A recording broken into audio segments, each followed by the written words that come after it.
அனைவருக்கும் வணக்கம். ஆஸ்ட்ரோமைண்ட் தெரபி அன்புள்ளங்கள் அனைவரையும் இந்த புதிய வீடியோவில் சந்திப்பதில் பெரும் மகிழ்ச்சி அடைகிறேன். ஆஸ்ட்ரோமைண்ட் தெரபி சார்பாக மாத அறிவுறுத்தல்கள்ங்கிற வீடியோ ஒவ்வொரு மாதமும் 12 ராசிகளுக்கும் போட்டு வரேன்.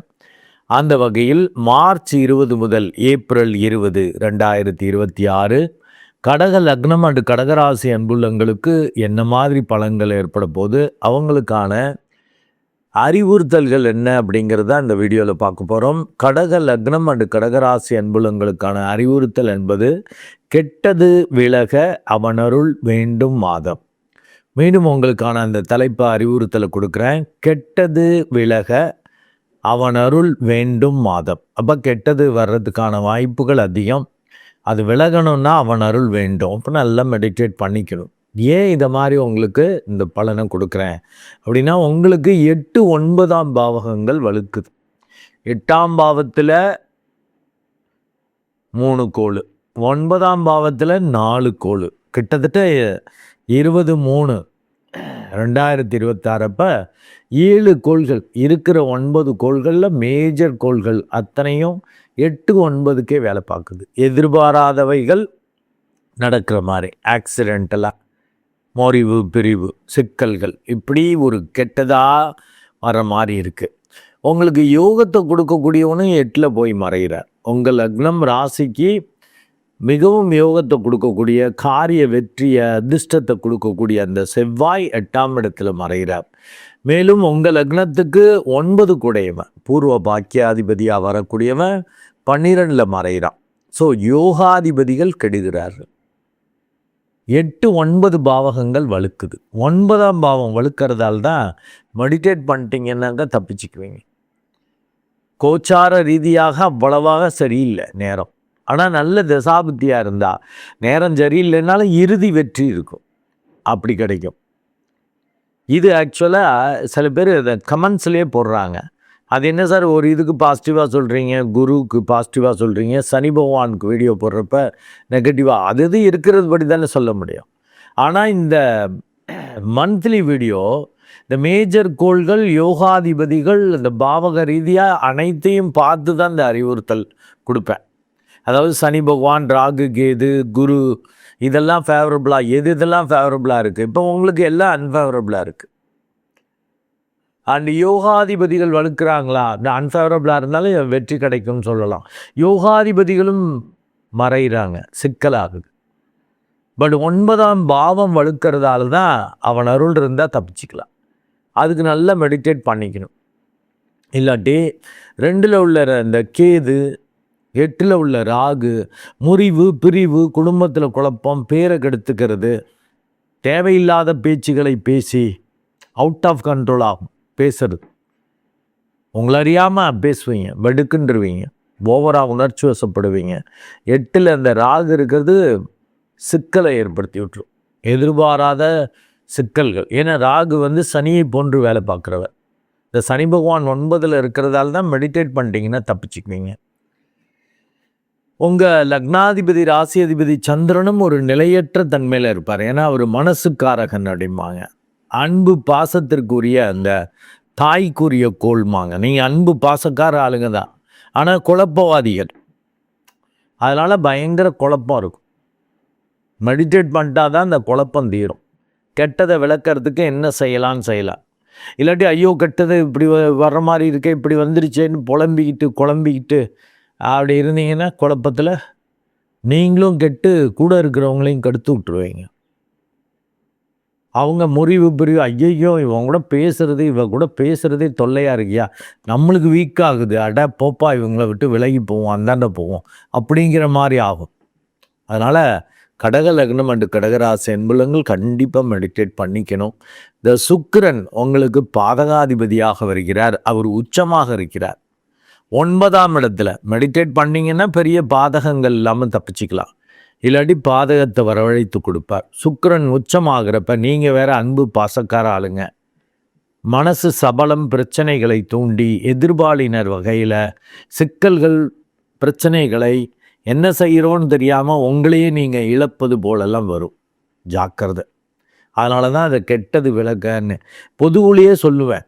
உங்கள் பிறப்பு ஜாதகத்தில் இந்த சுக்கிரன் லக்னத்துக்கு தொடர்பு படுறார், இல்லாட்டி ஆட்சி உச்சமாக இருக்கிறார், அவங்கெல்லாம் எதிர்பாலினர் வகையில் எச்சரிக்கை வேணும்.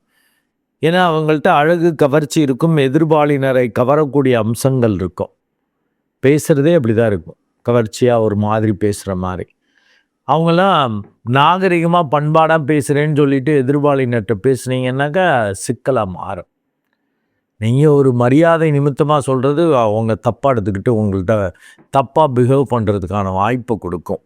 ரொம்ப கேர்ஃபுல்லாக இருக்கணும். இந்த சுக்கிரன் ஒரு 1 வீக் தான் உச்சமாக இருக்கிறார். அடுத்து அவர் 10ஆம் இடம் வர்றார்.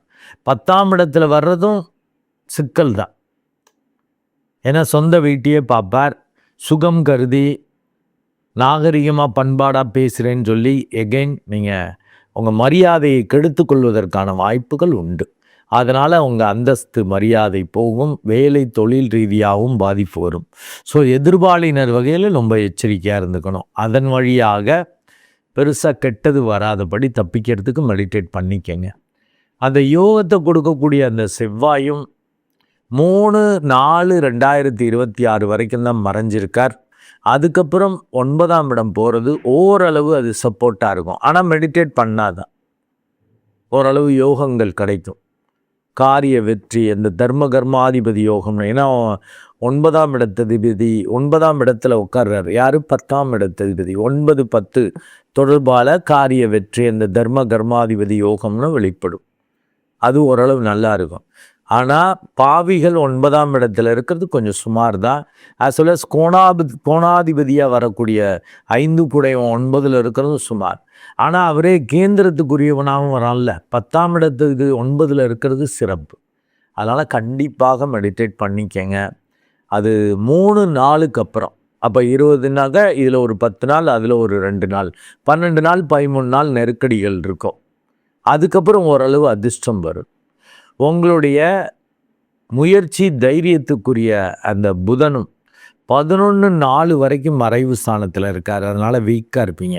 அப்போ அவர் 9 போகிறப்ப நல்லா இருக்கும்னு நினைப்பீங்க.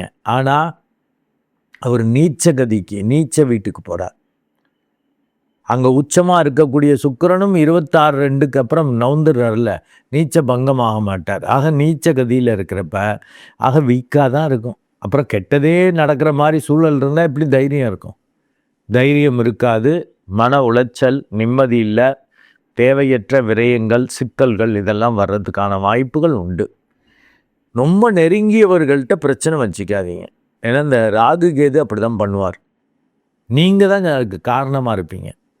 முறிவு பிரிவு வர்ற மாதிரி நீங்கள் தான் பண்ணுவீங்க. டைவர்ஸ் கேட்குறதுன்னா நீங்கள் தான் கேட்பீங்க. இல்லை ஒரு ஆள்கிட்ட முறிச்சிக்கிறதுனா நீங்கள் தான் விலகி போகிற மாதிரி வரும். ஸோ அதனால் நல்ல மெடிடேட் பண்ணிட்டீங்கன்னா தப்பிச்சிக்கலாம். அந்த சூரியன் ஆக்சுவலாக 9ஆம் இடத்துல இருக்கிறது தந்தை, பெரிய மனிதர்கள், அரசியல்வாதிகள் வழியாலாம் ஒரு சப்போர்ட்டே இல்லாமல் ஒரு கஷ்டத்துக்கு உதவ மாட்டேங்கிறார். பெத்த அப்பாவா இவர்? இல்லை பெரிய அதிகாரியா? நம்மளுக்கு மேலே உள்ள அதிகாரி என்ன அதிகாரி இவர்? என்ன அரசியல்வாதிவன்? அவ்வளவு உழைச்சிருக்கேன், அவ்வளவு நல்லது பண்ணியிருக்கேன், நம்மளுக்கு ஒரு நெருக்கடிங்கிறப்ப செயலி எல்லாம் வருத்தம் வரும். இந்த சூரியன் 15/4 வரைக்குமே அங்கே தான் இருக்க. 15/4/2026 அப்புறம் அவர் 10ஆம் இடம் வர்றது சிறப்பு. பெரிய மனிதர்கள் ஆதரவு இருக்கும். நீங்களும் பெரிய மனிதர்களாக மாறுறதுக்கான வாய்ப்புகள் உண்டு. பொருளாதார ரீதியாக, குடும்பம் ரீதியாக ஒரு வளர்ச்சி, ஒரு மரியாதை கண்டிப்பாக கிடைக்கும். ஆக இந்த மாதம்னாக்க மேஜர் நாட்கள் போயிடுச்சுல, கடைசி 5 நாள் இந்த சூரியன் ஓரளவு தெளிவை கொடுக்குறார். அது வரைக்கும் ஒரே கெட்டது தான், கெட்ட சூழல், பயம்தான்.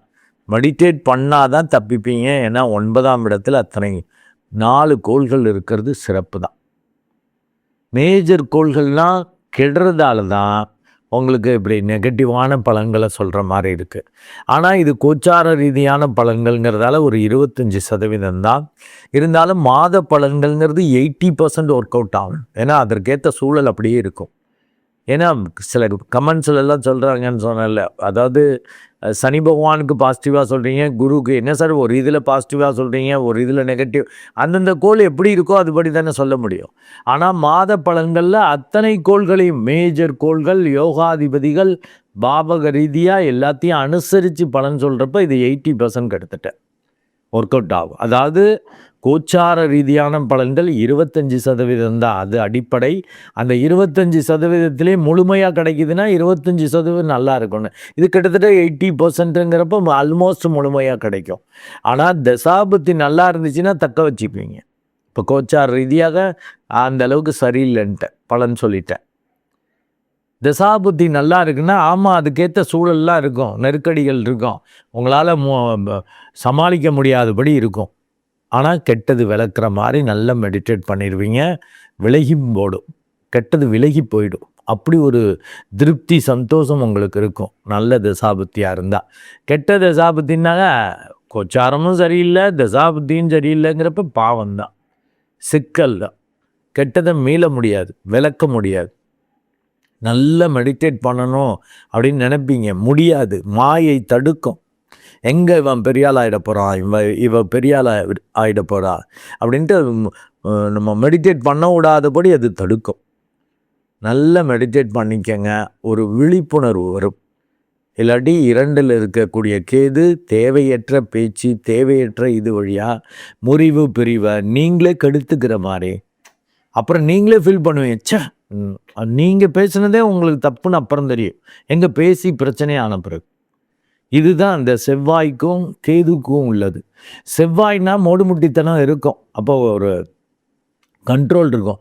அப்போ நம்ம வெடுக்குன்னு பேசுவோம்டா, மேலதிகாரி ரொம்ப முக்கியமான இடம், முக்கியமான நம்மளுக்கு காரியமாகிற இடம், அங்கே பேசிடக்கூடாதுன்னு ஒரு கண்ட்ரோல் இருக்கும். கேது இருக்கிறப்ப அப்படி இருக்காது, ரொம்ப சாஃப்டாக இருக்கிற மாதிரி இருப்பீங்க, எதாச்சே பேசிவிடுவீங்க, பைத்தியம் மாதிரி. அதுதான் அந்த கேதுவை ஞானக்காரகனாக உங்களுக்கு வேலை பார்க்குறானா, ஞான கிறுக்கனாக வேலை பார்க்குறாங்கனாங்கிறது உங்கள் பிறப்பு ஜாதத்தை பார்க்கணும். இப்போ 2ல் கேது இருக்கிறது கிறுக்கனாக மாற்றி விட்டுரும், எல்லாத்தையும் கெடுத்துக்கிறது, பங்குதாரரை கெடுத்துக்கொள்வது, குடும்ப உறுப்பினர்கள், லைஃப் பார்ட்னர்டையும் பிரச்சனை, இப்படிலாம் பண்ணுறதுக்கான வாய்ப்புகள் உண்டு. கண்டிப்பாக மெடிடேட் பண்ணிக்கங்க. அப்போ தான் ஓரளவு இந்த செவ்வாய் இடப்பெயர்ச்சி ஆகிறது, சூரியன் இடப்பெயர்ச்சி ஆகிறதுலாம் ஓரளவு திருப்தி தரும். இல்லாட்டி நிம்மதி இல்லை, சந்தோஷம் இல்லைன்னு மரியாதை குறைவையும் இழப்புகளையும் சந்திக்கிற மாதிரி ஆகிடும். ரொம்ப கவனம் தேவை. நன்றி அன்புலங்களே, மீண்டும் ஒரு நல்ல வீடியோவில் உங்களை சந்திக்கிறேன். அதுவரை உங்களிடமிருந்து வணக்கம் கூறி விடைபெறுவது உங்கள் அன்பு டாக்டர் அருட்குழந்தை ஆர் கணேசன். நன்றி, வணக்கம்.